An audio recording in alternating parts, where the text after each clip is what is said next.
ಇಷ್ಟಗಳ ನೊಡೆಯುವುದು ಕಷ್ಟಗಳ ನೀಡುವುದು, ದುಷ್ಟ ಸಾಸದೆ ಶಿಷ್ಟತನವ ಪರಿಕಿಪುದು. ಎಷ್ಟು ನೀ ಸೈ ಸಲಹುದೆನ್ನುವನು ವಿಧಿರಾಯ, ಶಿಷ್ಟ ಶೋಧಕನವನು ಮರುಳ ಮುನಿಯ. ಕಷ್ಟಗಳು ಮನುಷ್ಯ ಜೀವನದ ಒಂದು ಸಹಜ ಹಾಗೂ ಅವಿಭಾಜ್ಯ ಅಂಗ. ಈ ಕಷ್ಟಗಳು ಏಕೆ ಬರುತ್ತವೆ? ಈ ಪ್ರಶ್ನೆ ಜಗತ್ತಿನ ಎಲ್ಲ ದೊಡ್ಡ ದೊಡ್ಡ ಆಧ್ಯಾತ್ಮಿಕ ಚಿಂತಕರಿಗೂ ಕಾಡಿದೆ. ವಿವೇಕಾನಂದರು, ಶೋಪನ್ಹೋವರ್, ನಮ್ಮ DVG ಎಷ್ಟೇ ದೊಡ್ಡ ಚಿಂತಕರಾದರೂ how can we reconcile with human suffering? ಈ ಪ್ರಶ್ನೆ ತುಂಬ ಗಾಢವಾಗಿ ಆಧ್ಯಾತ್ಮಿಕ ಚಿಂತಕರನ್ನು ಕಾಡುತ್ತಾ ಬಂದಿದೆ. ಆದರೆ ಒಂದು ವಿಷಯ ಏನು ಅಂದರೆ, ಕೇವಲ ಆಧ್ಯಾತ್ಮಿಕ ಚಿಂತಕರಲ್ಲ, ನಮ್ಮಂತಹ ಸಾಮಾನ್ಯ ಜನರಿಗೂ ಈ ಪ್ರಶ್ನೆಗಳು ಅವಾಗವಾಗ ಹೇಳುತ್ತಲೇ ಇರುತ್ತವೆ. ಈ ಪ್ರಶ್ನೆಗೆ DVG ಅವರು ಉತ್ತರ ಈ ಕಗ್ಗದಲ್ಲಿ ಕೊಡ್ತಾರೆ. ಇಷ್ಟಗಳು ನಡೆಯುವುದು. ಇಷ್ಟಗಳು ಅಂದ್ರೇನು? ನಮ್ಮ ಕಾಮನೆಗಳು, ನಮ್ಮ ಆಸೆಗಳು, ಡಿಸೈರ್ಸ್, ಗೋಲ್ಸ್, ಇದನ್ನು ಒಡೆಯೋದು. ಈಗ ಇಷ್ಟಗಳು ಅಂತ ಅದು ಎಕ್ಸಾಂಪಲ್ ತೊಗೋಬೇಕಂದ್ರೆ, ಮನೆ ಕಟ್ಟಬೇಕಂತ ಅಂದ್ಕೊಂಡು ದುಡ್ಡು ಇಟ್ಕೊಂಡಿರ್ತೀವಿ.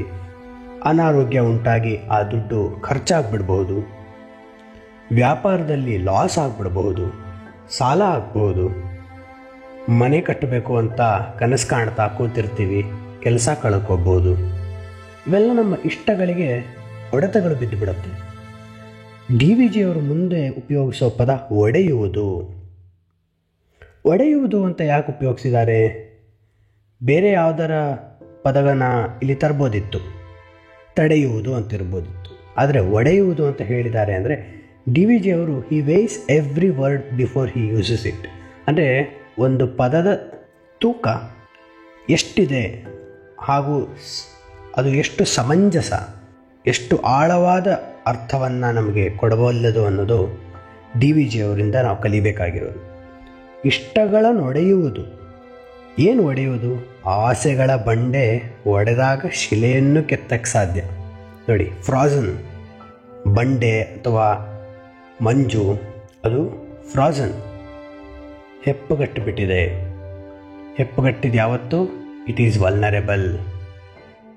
ಅದಕ್ಕೆ ಸುಲಭವಾಗಿ ತೊಂದರೆಗಳುಂಟಾಗಬಹುದು. ಬಸವಣ್ಣನವರು ಹೇಳಿದಾಗೆ, ಸ್ಥಾವರ ಕಳಿವುಂಟು ಜಂಗಮ ಕಳಿವಿಲ್ಲ. That which moves will never die, that which is static will die and end its being. ಯಾವತ್ತು ನಾವು ಮೂಮೆಂಟಲ್ಲಿರುತ್ತೋ ನಮ್ಮದು ಆತ್ಮ ಅಥವಾ ಜೀವ, ಅದು ಕೊನೆ ಆಗೋದಿಲ್ಲ. ಯಾವತ್ತು ನಿಂತು ನೀರಾಗುತ್ತೋ ಜೀವನ ಕೊಳೆಯಕ್ಕಾರಂಭಿಸುತ್ತೆ. ಹಾಗೆ ಇಲ್ಲಿ ಆಸೆಗಳ ಬಂಡೆ ಒಡಿಬೇಕು, ಅದಕ್ಕೆ ಒಡೆಯುವುದು.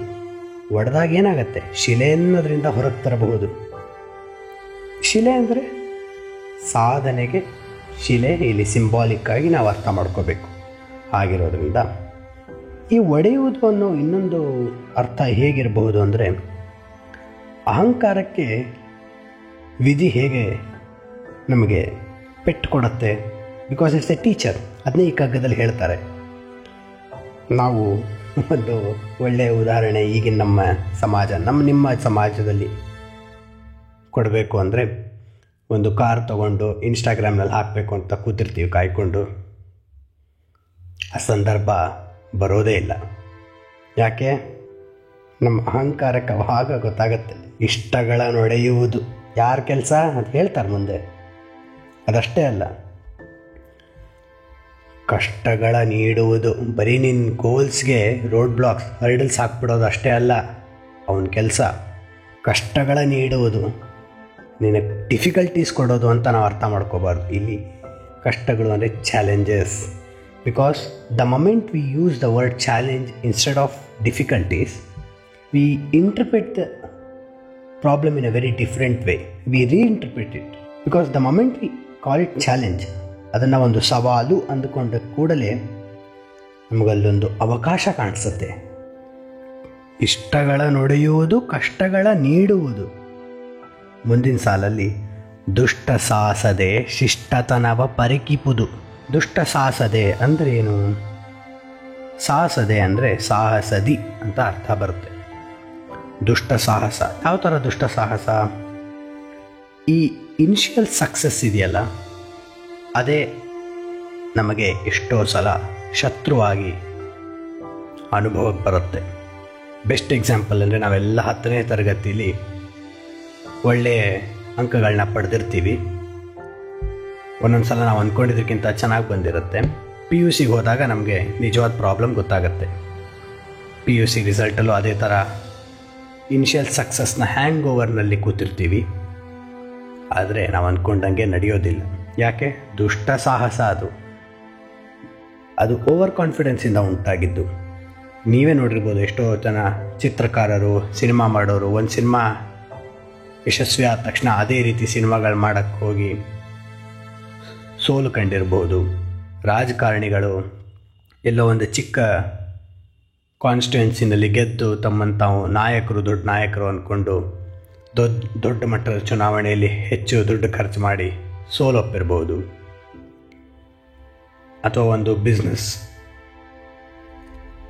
ಸಣ್ಣ ರೀತಿಯಲ್ಲಿ ಶುರು ಮಾಡ್ತಾರೆ, ಒಳ್ಳೆ ಕಷ್ಟಪಟ್ಟು ಶುರು ಮಾಡಿರ್ತಾರೆ, ಯಶಸ್ಸು ಸಿಗತ್ತೆ. ಆದರೆ ಆ ಹ್ಯಾಂಗ್ ಓವರಿಂದ ದೊಡ್ಡ ಮಟ್ಟಕ್ಕೆ ಮಾಡೋಕ್ಕೆ ಹೋಗಿ ವೈಫಲ್ಯ ಉಂಟಾಗಿರ್ಬೋದು.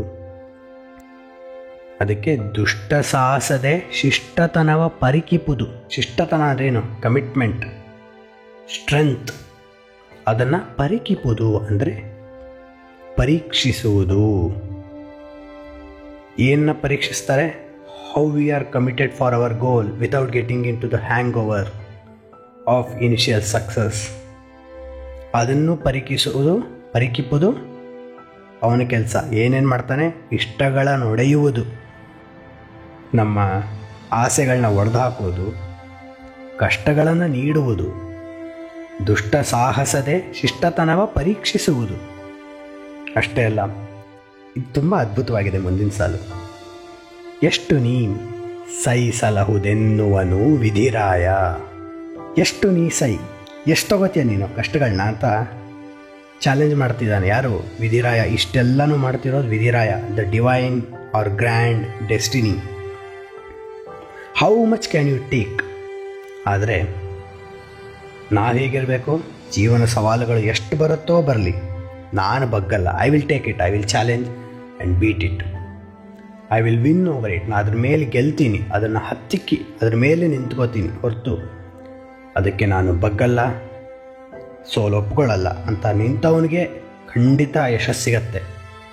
ಯಾವತ್ತು ನಾವು ಭಗವದ್ಗೀತೆಯ ಶ್ಲೋಕದಲ್ಲಿ ಹೇಳಿದ್ವಲ್ಲ, ಅಶೋಚ ನನ್ನ ಶೋಚಸ್ತಮ, ಅಂದರೆ ಅಳೋದು ನಿಲ್ಲಿಸ್ಬೇಕು. ನನಗೆ ಹಿಂಗಾಯಿತು, ನನಗೆ ಹಿಂಗಾಗಬಾರ್ದಿತ್ತು, ಅದಿಲ್ಲವೇ ಇಲ್ಲ. ಬಂದದ್ದು ಬರಲಿ, ನಾನು ನೋಡ್ತೀನಿ. ಯಾಕಂದರೆ ಎಷ್ಟು ನೀ ಸಲಹುದೆನ್ನುವನು ವಿಧಿರಾಯ. ಎಷ್ಟು ತಗೋತೀಯ ನಾನು ನೋಡ್ತೀನಿ ಅಂತ ಹೇಳ್ತಿದ್ದಂತೆ ವಿಧಿರಾಯ. He is testing us before he gives great results for us. ಮುಂದೆ ಮತ್ತೆ ಶಿಷ್ಟ ಶೋಧಕನವನು ಮರುಳ ಮುನಿಯ. ಇಲ್ಲಿ ಶಿಷ್ಟ ಅಂತ ಹೇಗೆ ಯೂಸ್ ಮಾಡಿದ್ದಾರೆ ಅಂದರೆ ಕೇಪಬಲ್ ಪರ್ಸನ್ ಅನ್ನೋದಕ್ಕೆ ಶಿಷ್ಟ ರಕ್ಷಕ. ಕೃಷ್ಣ ಅಲ್ವಾ? ದುಷ್ಟ ಶಿಕ್ಷಕ, ಶಿಷ್ಟ ರಕ್ಷಕ ಅಂತೀವಿ. ಯಾಕಂದರೆ ಈಸ್ ಏಬಲ್ ಸೇವಿಯರ್. ಇಲ್ಲಿ ಶಿಷ್ಟ ಅಂದರೆ ಏಬಲ್. ಶೋಧಕನವನು ಮರುಳ ಮುನಿಯ. ಶೋಧಕನವನು ಎಷ್ಟು ಅದ್ಭುತವಾಗಿದೆ ಅಂದರೆ ಶೋಧಿಸ್ತಾನೆ, ಅಂದರೆ ಹಿ ಫಿಲ್ಟರ್ಸ್ ಔಟ್ ಯಾವುದು ಬೇಕು, ಯಾವುದು ಬೇಡ, ಯಾವ ಮನುಷ್ಯ ಈ ಸೃಷ್ಟಿಗೆ ಬೇಕು, ಯಾವ ಮನುಷ್ಯ ಈ ಸೃಷ್ಟಿಗೆ ಬೇಡ, ಯಾವ ಮನುಷ್ಯ ಈ ಸಮಾಜಕ್ಕೆ ಅವಶ್ಯಕ, ಯಾವ ಮನುಷ್ಯ ಈ ಸಮಾಜಕ್ಕೆ ಅನಾವಶ್ಯಕ. ಅವಶ್ಯವಾದದ್ದನ್ನು ಸೃಷ್ಟಿ ಅಥವಾ ವಿಧಿರಾಯ ಉಳಿಸ್ತಾ ಹೋಗ್ತಾನೆ, ಅನಾವಶ್ಯಕವಾದದ್ದನ್ನು ಅಳಿಸ್ತಾ ಹೋಗ್ತಾನೆ. ಯಾವತ್ತು ನಾವು ಅಹಂಕಾರಕ್ಕೆ ಒಳಗಾಗದೆ ಇನಿಷಿಯಲ್ ಸಕ್ಸಸ್ಸಿಂದ ಹ್ಯಾಂಗ್ ಓವರ್ಗೆ ಆಸ್ಪದ ನೀಡದೆ ಎಷ್ಟೇ ಕಷ್ಟಗಳು ಬಂದರೂ ನಾನು ಅದನ್ನು ಫೇಸ್ ಮಾಡ್ತೀನಿ ಅನ್ನೋ ಛಲದಿಂದ, ಬಟ್ ದುಷ್ಟ ಸಾಹಸ ಇಲ್ಲದೆ ಪರೀಕ್ಷೆಗಳನ್ನ ನಾವು ಫೇಸ್ ಮಾಡ್ತಿರ್ತೀವೋ ಅಲ್ಲಿವರೆಗೂ ವಿಧಿರಾಯ ನಮ್ಮನ್ನು ನೋಡ್ತಿರ್ತಾನೆ. He will be waiting to give best results for us. But we should not expect it. ಇವಾಗ ಬರಲಿಲ್ಲ, ನಾಳೆ ಬರಲಿಲ್ಲ, ಬಿಕಾಸ್ ಇನ್ನೊಂದು ಕಗ್ಗದಲ್ಲಿ ಹೇಳ್ದಂಗೆ ರೋಗಿಣಿ ವೈದ್ಯ ಅವನು. He knows when to give what, not you. So you should not expect. ಎಲ್ಲ ಭಗವದ್ಗೀತೆಗೆ ಬರುತ್ತೆ. ಹಾಗಿರುವಾಗ ನಾವು ಶಿಷ್ಟ ಶೋಧಕನಿಗೆ ಅವನ ರೂಲ್ಸ್ಗೆ ಸಬ್ಮಿಟ್ ಆಗಿ ಮುಂದೆ ಹೋಗಬೇಕು. ಈ ಸಮಯದಲ್ಲಿ ಅಮೇರಿಕನ್ ಫಿಲಾಸಫಿಯ ದಿಗ್ಗಜ ರ್ಯಾಲ್ಫ್ ವ್ಯಾಲ್ಡೋ ಎಮರ್ಸನ್ ಅಂತ ನೀವು ಗೂಗಲ್ನಲ್ಲಿ ಹುಡುಕ್ಬೋದು. ರ್ಯಾಲ್ಫ್ ವ್ಯಾಲ್ಡೋ ಎಮರ್ಸನ್ ಅಂತ. ಆತ ಅದ್ಭುತವಾಗಿ ಹೇಳ್ತಾನೆ, existence is A great harvester.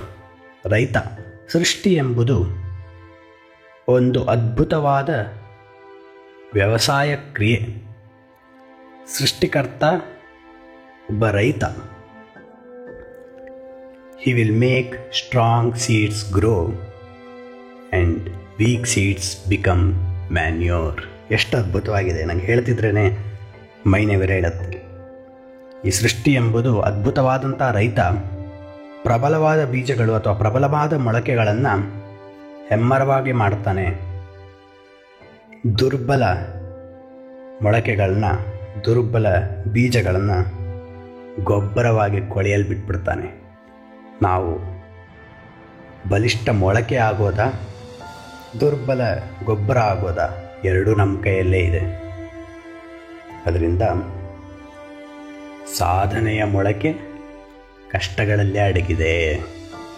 ಕಷ್ಟಗಳಿಗೆ ಅಂಜಿ ಓಡಿ ಹೋಗೋದು ಬೇಡ, ಫೇಸ್ ಮಾಡೋಣ. ಅಹಂಕಾರ ಪಡೋದು ಬೇಡ.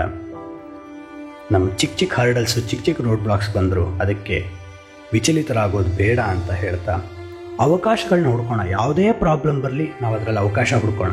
Because always problem comes with a inbuilt challenge. ಅದೊಂದು ಅವಕಾಶ, ಆಪರ್ಚುನಿಟಿ ಅದನ್ನು ಇಟ್ಕೊಂಡೇ ಬಂದಿರುತ್ತೆ ನಮಗೆ. ಅದನ್ನು ನಾವು ಹುಡುಕಕ್ಕೆ ಈಕ್ವಾನಿಮಿಟಿ, ಸಮಚಿತ್ತದಿಂದ ಸ್ವೀಕರಿಸಿದರೆ ಖಂಡಿತ ಸಾಧ್ಯ. ಇದನ್ನು ಹೇಳ್ತಾ ಇನ್ನೊಂದು ಸಲ ಈ ಕಗ್ಗವನ್ನು ಓದೋಣ. ಇಷ್ಟಗಳ ನೊಡೆಯುವುದು, ಕಷ್ಟಗಳ ನೀಡುವುದು, ದುಷ್ಟ ಸಾಸದೆ ಶಿಷ್ಟತನವ ಪರಿಕಿಪುದು. ಎಷ್ಟು ನೀಂ ಸೈ ಸಲಹುದೆನ್ನುವನು ವಿಧಿರಾಯ, ಶಿಷ್ಟ ಶೋಧಕನವನು ಮರುಳ ಮುನಿಯ.